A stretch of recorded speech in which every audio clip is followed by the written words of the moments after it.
Olá pessoal, tudo bem? Voltamos então com a parte 2 do vídeo na interpretação destas placas de motores elétricos, tudo bem? Nós havíamos já interpretado esses itens acima e voltamos aqui com o FS, ou SF 1,15, chamado fator de serviço. Bom, ele indica uma sobrecarga permissível que pode ser aplicada continuamente ao motor sobre condições específicas, ok? Então, ele é um parâmetro de capacidade de sobrecarga contínua no motor.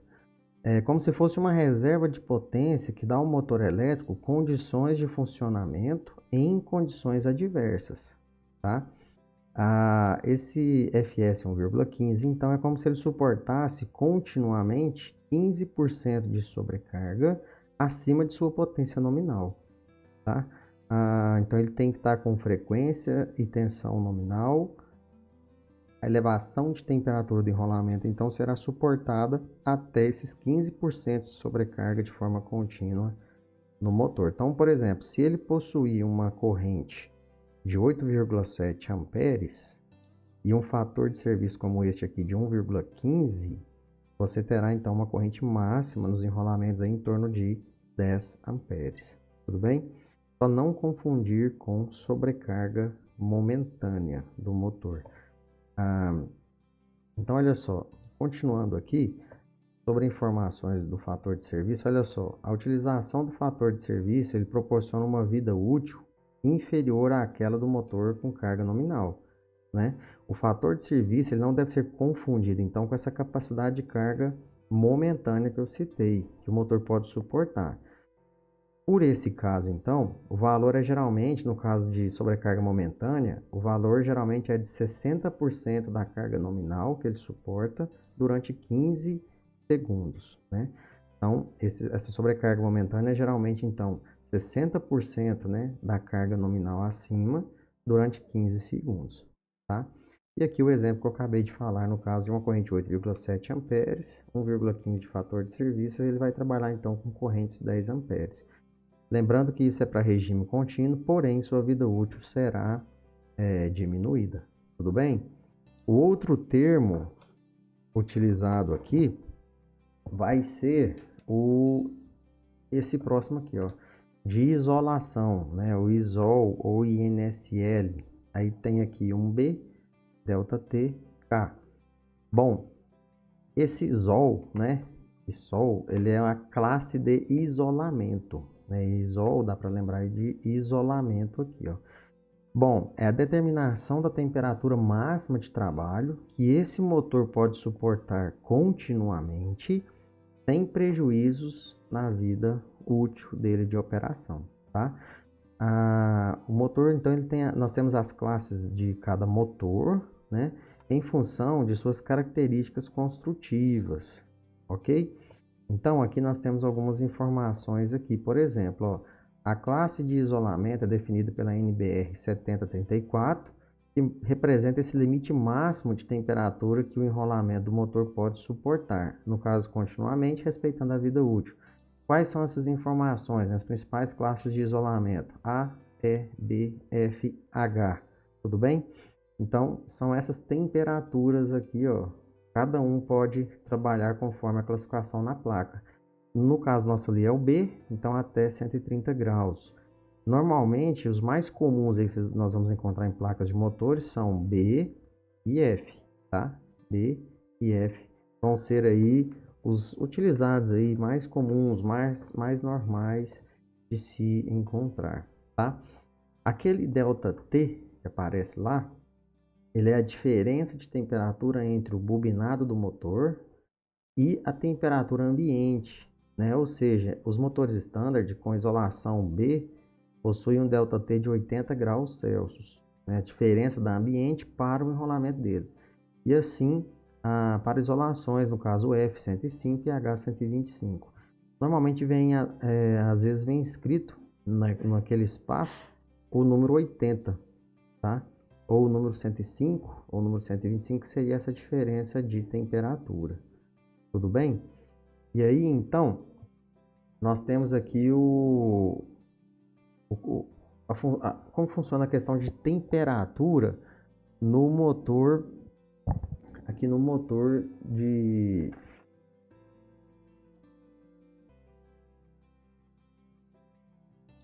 Ok, vamos lá então. A respeito aqui da interpretação deste gráfico, né, com esse sistema de comportamento de temperatura, nós temos o seguinte. Aqui no ponto A, né, é o ponto mais quente do enrolamento, ok? O ponto mais quente, ou seja, no interior da ranhura, onde é gerado o calor proveniente das perdas nos condutores, tudo bem?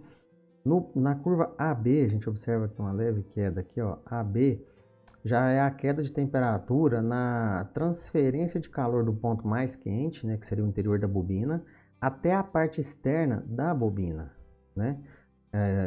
Como o ar é um péssimo condutor de calor, é importante que não haja vazios no interior da ranhura, né? Isto é, as bobinas devem ser compactadas e a impregnação pelo sistema VPI deve ser perfeita, tá? Evitar espaços, gaps de ar aqui, por isso que o enrolamento de motor tem que ser muito bem feito, né? Diminui muito o aquecimento aqui nessa região AB. No ponto B, então, nós encontramos o seguinte, a queda através do isolamento da ranhura, né, e no contato deste com os condutores de um lado e com as chapas de núcleo, né, do outro, nós temos então emprego de materiais modernos para melhorar a transmissão de calor através deste isolante. Então aqui a gente consegue ter uma transmissão da temperatura aqui do isolamento para as chapas, tá? É onde tem uma queda quase que abrupta aqui, ó, onde eu consigo fazer uma boa transferência. Depois nós temos aqui uma curva BC, onde ela continua caindo a temperatura. Esse BC se refere então à queda de temperatura por transmissão através do material das chapas do núcleo, né? Então a gente já está indo aqui para as chapas do núcleo. No ponto C tem mais uma queda rápida aqui, ó. Se refere à queda no contato entre o núcleo e a carcaça do motor. A condução de calor será tanto melhor quanto mais perfeito for o contato, então, entre essas partes, tá? Depois, CD, essa parte aqui já das aletas, né? É a queda de temperatura por transmissão através da espessura da carcaça. E aqui a perda, né, que se torna bem interessante aqui nas aletas, onde já temos um fluxo para o ar externo e a troca de calor aqui, então. Então, dentro da classe, né, de isolamento, nós temos essas informações a serem entendidas aí. Continuando, nós temos aqui uma relação IP por IN, tá? IP por IN é de 7,8 aqui no nosso caso, que é a corrente de partida deste motor, tá? Relação para corrente de partida. Durante a partida, então, os motores elétricos, eles solicitam uma corrente de valor elevado. No caso aí, em torno de 6 a 10 vezes a corrente nominal. Então, chega até 10 vezes, né, motores aí, o valor desta corrente, da corrente nominal. Então, esse fator aqui é o multiplicador em relação à corrente nominal, tá? Depende da construção do motor e não da carga a ser acionada, tá? Essa corrente de partida tem a ver com o aspecto construtivo do motor e não diretamente com a carga, tá? A influência da carga se dá como, então? No tempo de aceleração desse motor, tá? A corrente de acionamento, então, ela circula no motor e na rede de alimentação, né? Então, a corrente de partida e esse N aqui é corrente nominal. Então, é quantas vezes a minha corrente de partida é maior do que a nominal, tá? E aí, então, nós vamos descobrir esse fator. Então, aqui embaixo, nós vamos ver depois em mais detalhes, eu tenho as correntes nominais do motor. Então, se eu pegar esse fator vezes essa corrente aqui, ó, se refere a uma ligação, a gente vai ver que é em 220, eu tenho essa corrente, em 380 eu tenho essa. Então, se eu pegar esse fator aqui, ó, em 220 vezes 7,8, eu descubro a corrente de partida deste motor em 220 volts, tá? Então, é mais ou menos essa ideia aí. Aqui, então, um exemplo mais claro, para um motor de 220, corrente nominal de 8,4, um outro motor, Como que eu faço? Então eu pego a relação na placa dele, que seria de quanto? 6,7 lá na placa, vezes 8,4 nominal, então ele teria uma corrente de partida de 56 amperes. Isso é importante para nós dimensionarmos o sistema de partida deste motor, os cabos necessários, tá? É importante sempre nesse sentido. Essa informação aqui é para dimensionar, no caso aí, esses cabos, né? Os cabos para essas partidas aí de motores, né? Os dimensionamentos dos dispositivos. Continuando, nós temos aqui então a relação IP, né? IP no caso aqui é 55. Isso é o grau de proteção desse motor. Se refere às características físicas dos equipamentos elétricos deste motor. Referente aí à permissão de entrada com relação a corpos estranhos para o interior do motor, tá? Então, normalmente ele é composto de 2 algarismos. Tomar muito cuidado para não confundir esse IP aqui, que é maiúsculo, com esse IP aqui da partida. Às vezes muita gente confunde corrente de partida com esse IP, tá? Aqui é maiúsculo. Esse IP aqui, então, que seria o grau de proteção, ele é composto por 2 algarismos, tá? Então, ele reflete a proteção do motor quanto à entrada dos corpos estranhos, penetração, por exemplo, de água pelos orifícios, né, destinados à entrada de ar ou saída, né, de ar refrigerante. Então, é para entrar só ar para refrigerar o motor. Às vezes entra partícula sólida, às vezes entra água, óleo. Então, esse P significa essa proteção. Essa proteção intrínseca, então, ela, segundo a NBR 6146, ela possui 2 dígitos. O primeiro dígito se refere à proteção contra corpos sólidos. O segundo dígito, com proteção contra água. E aí nós consultamos uma tabela geral da norma e descobrimos a que se refere cada número, né? Então, por exemplo, no nosso caso apresentado, né, nós temos aqui um IP55, 5 e 5 de novo, que seria aqui, ó, então a mesma linha. Então, protegido contra poeira prejudicial ao motor e protegido contra jatos de água de qualquer direção, né? Um IP55 teria essa condição. E aí nós temos outros vários tipos aqui de proteção, totalmente protegido contra poeira, então um motor mais vedado, né? Protegido contra água aspergida, com uma certa inclinação, só vertical, né? Então nós temos aqui vários tipos de proteções, tá? Então ele sempre vai ter 2 dígitos, no nosso caso aqui P55, tá? Aqui, exemplos, né? Motor trifásico, totalmente fechado para aplicação normal, são fabricados, por exemplo, 54, o IP54, olha só, proteção completa contra toque e contra acúmulo de poeiras nocivas, proteção contra respingo de todas as direções de água, são utilizados em ambientes muito empoeirados. Já o 55, esse nosso, proteção completa contra toque e acúmulo de poeiras nocivas, proteção também contra jatos de água de todas as direções. IPW55, idêntico ao IP55, porém são protegidos contra intempéries, chuvas e maresia. São utilizados ao ar livre, também denominados motor de uso naval. Tá vendo? Então, cada sigla dessa nós temos que consultar a norma e tentar identificar qual o grau de proteção daquele motor para adequar certamente aí ao ambiente necessário, tá? Fechamos então essa primeira etapa aqui de interpretação das placas dos motores, tá? Continuando mais um pouco aqui nesse vídeo, que seria a parte 2, nós temos aqui a tensão, ok? Tensão nominal múltipla, no caso aqui múltipla porque ele pode operar em 220, 380 ou 440 volts, tá? Tensão nominal múltipla. A tensão da rede para a qual o motor foi projetado, certo?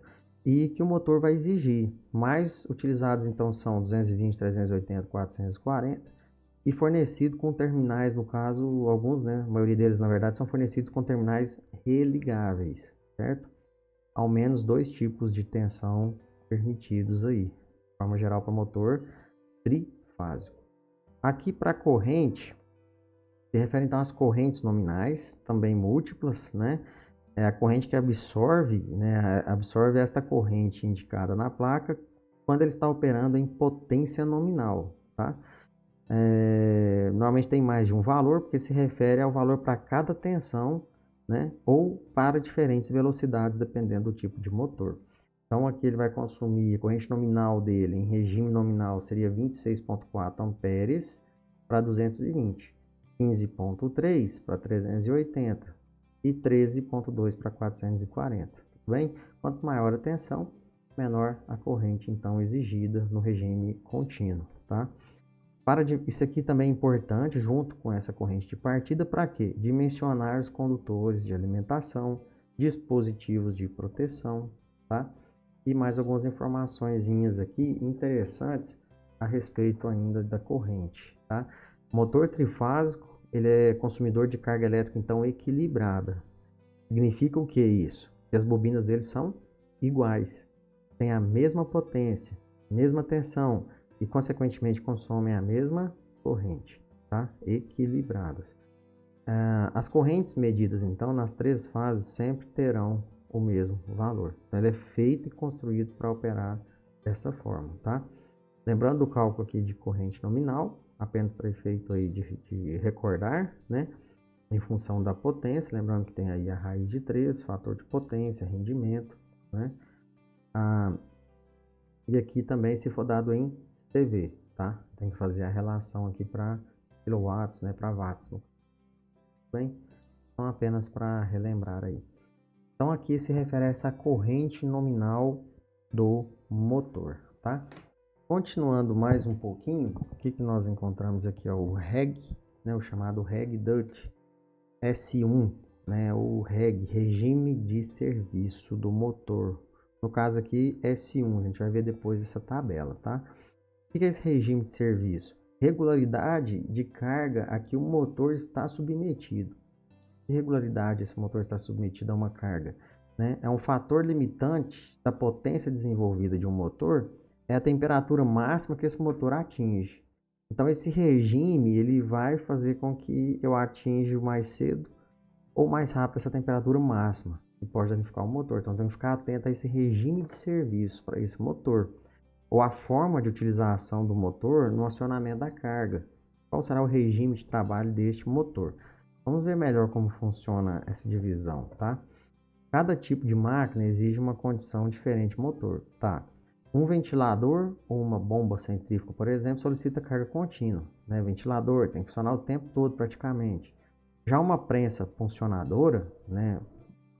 Ela exige guindaste, né? Ponte rolante, ela solicita carga de forma alternada que nós falamos, ou seja, não é o tempo todo funcionando, ela é regime intermitente, né? Ela tem picos periódicos de operação, tá? Então, o regime de serviço ele define a regularidade da carga a que o motor é submetido, né? A escolha do tipo do motor deve ser feita pelo fabricante da máquina a ser acionada, comprando o motor mais adequado no caso, tá? E o regime de serviço é importante nisso, nessa escolha adequada. E quando os regimes padrões não se enquadram exatamente com o perfil da máquina, você deve escolher um motor, então, que tenha a condição, no mínimo, mais exigente do que é necessária, neste caso de regime de serviço, tá? Como que eu sei, então, os regimes? Os regimes de serviço estão disponíveis aí na norma para consulta, e nós temos aí, no caso aqui, ó, do S1 até o S10, tá? Então, o S1, que é o nosso caso aqui, é o regime contínuo, operação o tempo todo. Então, motores, na maioria, são projetados para esse regime, e outros de característica um pouco diferente. Por exemplo, o S2, por tempo limitado, e vem normalmente definido aqui o tempo, intermitente periódico, contínuo periódico com frenagem elétrica, e depende do modelo. Alguns fabricantes pedem que, se você precisar de algum regime de serviço diferente do S1, que seja solicitado para encomenda, tá? Normalmente é por encomenda, né? Mas temos aqui, então, essa tabela que vai nos mostrar esses tipos de regimes para o regime de serviço aqui na placa, né? No caso aqui, o REG S1, tá? Outra coisa que nós temos importante é esse max ambi aqui, que seria o máximo, a temperatura máxima ambiente de trabalho do motor, tá? A maioria é para 40 graus Celsius, esses mais gerais, tá? Então, é a máxima temperatura ambiente a que o motor pode estar exposto, tá? Aqui, alt, né, no caso 1000 metros, seria a altitude máxima de trabalho, considerando o nível do mar, tá? Por que isso? Porque dependendo da altitude, vamos pegar aqui 2000 metros para esse motor, tá? O que acontece? Eu estou 1000 a mais do que a placa me recomenda. Isso quer dizer que ele pode se danificar de forma mais rápida. Como? Ora, a 2000 metros o ar é rarefeito. Então a troca de calor ali do motor com o ambiente será bem prejudicada. Isso vai causar um aquecimento dele bem mais rápido e aí então ele vai se danificar, tá? A ventilação dele não será própria, a não ser que através de cálculos, se coloca uma ventilação forçada, alguma coisa assim. Então a gente tem que tomar cuidado com essa altitude por conta dessas questões aí de refrigeração, de aquecimento do motor, tá bom? Então, por exemplo, aqui tem até uma tabela, ó, onde nós temos a determinação dessa potência útil em relação à temperatura e altitude, né? Então você pega aqui um motor de 100 CV, seria isolamento, né, classe de isolação B, a uma altitude de 2000 metros, né? Então o motor é de 100 CV, a 2000 metros eu poderia utilizá-lo aqui, ó, em torno de 70 CV, tá? Então, isso aqui você encontra na norma, como que faz o cálculo, os fatores de conversão aqui para cada altitude, o tipo de isolamento do motor. Apenas ficar atento a esse tipo de consultas, tá bom? Voltando aqui então, eu vou deixar para fazer uma análise então na parte 3, para finalizarmos aí a interpretação das placas de motores, tá bom? Bons estudos então, e continue aí com a análise na parte 3, ok? Muito obrigado a todos.